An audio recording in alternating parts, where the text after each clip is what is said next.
Okay, so I've been speaking about Neptune recently and sort of the overlap between Neptune's significations and those of Dionysus in the practical astrological sense, how these two archetypes have a very large overlap.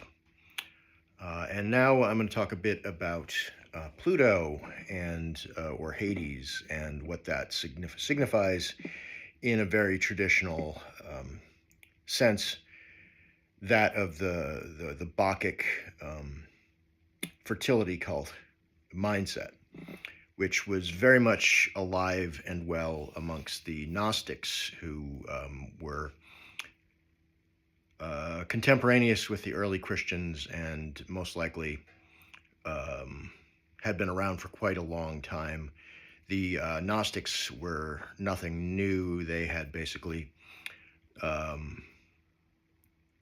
slightly altered a lot of the most basic cosmological ideas of these fertility cults, and they took them in a very specific direction.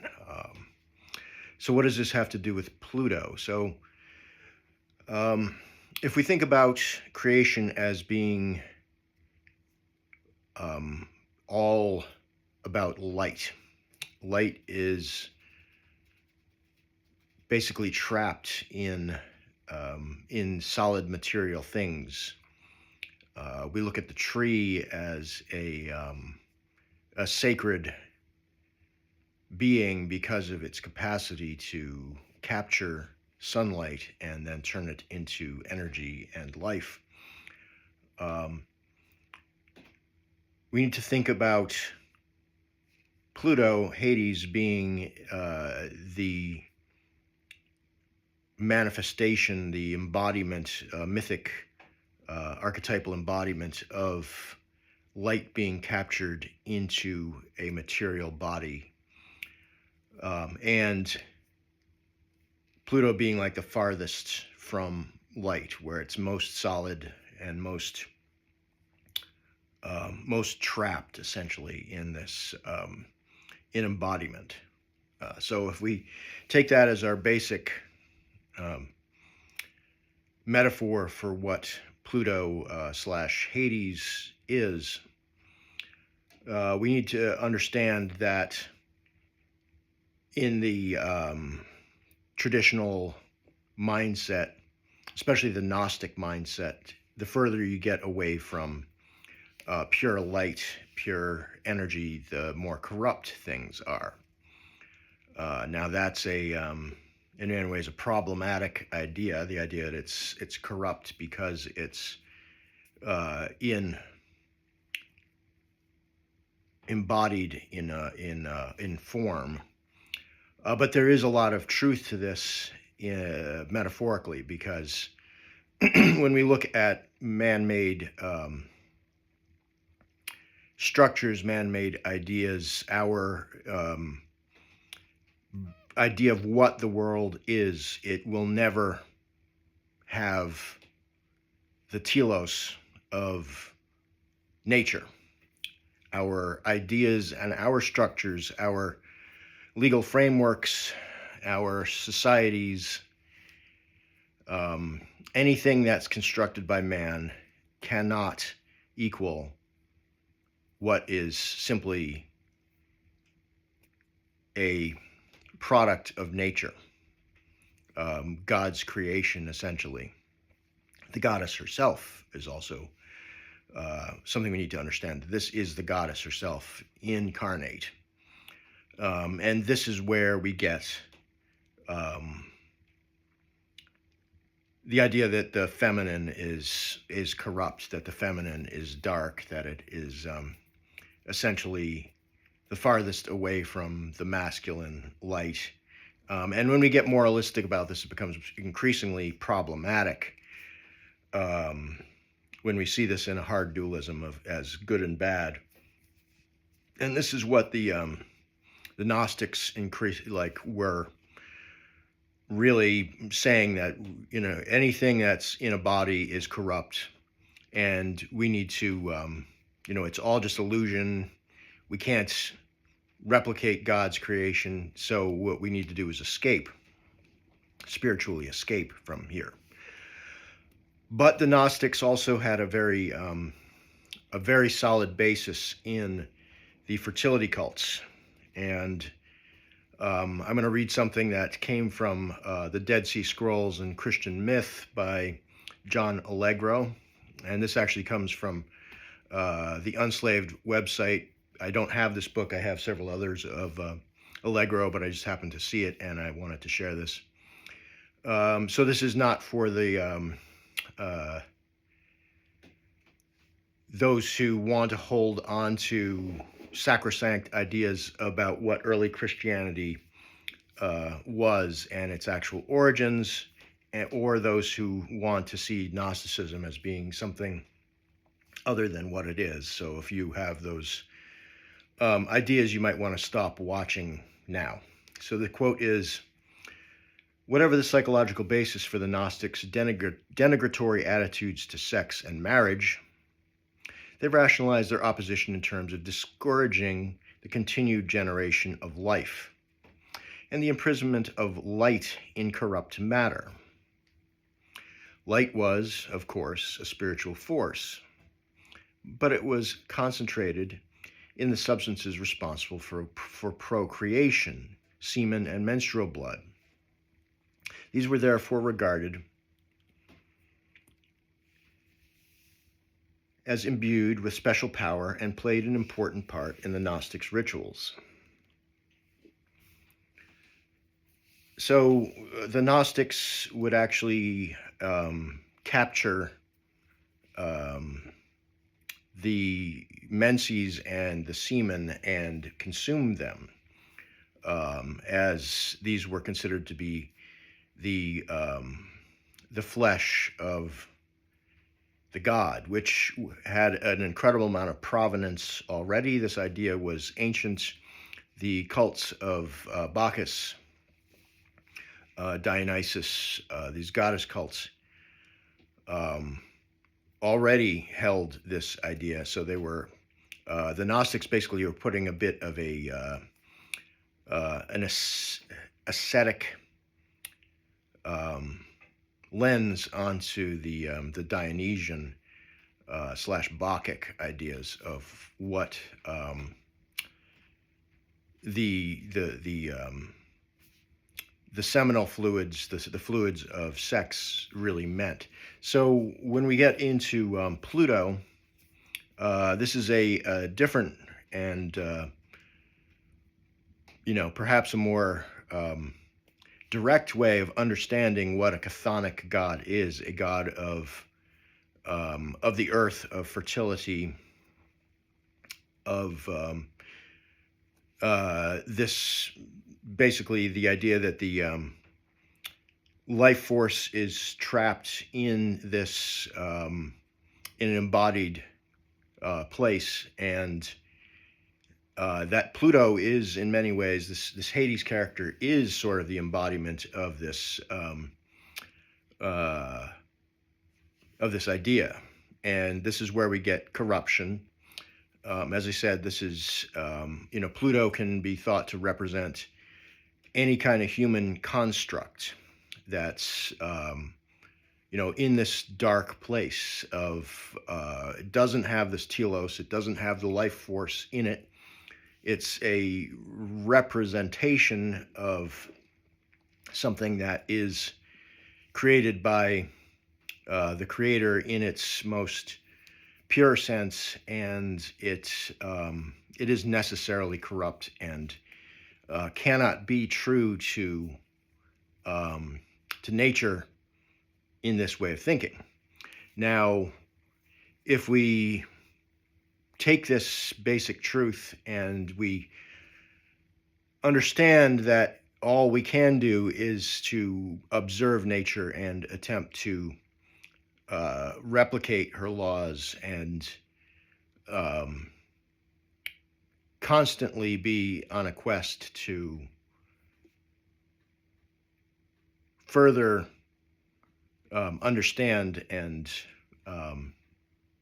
embody those laws as we see them, we have a this is all humanity can do, basically, to try and live in accordance with the laws of nature. So this Gnostic way of thinking has a origins that are even more kind of strange and unnatural in a way. The Bacchic cults had long believed that the creator god was some sort of sacred androgyne, like this primordial atom, a hermaphroditic god that hatched from an egg. We're talking about Thanos or Protagonus. Um, Ericapius is another epithet for this. So we can, this tells me that people were either holding on to some kind of scientific, truly ancient scientific wisdom about humanity's origins, or they were perhaps getting information from taking a lot of entheogens, essentially taking a lot of drugs, and drugs like ayahuasca or its correlates, and there are many ways you can make an ayahuasca-like substance from herbs that exist in Europe, in the Middle East specifically. And we also know that they would add ancient fertility cults would create these psychotropic substances, and they would add things like human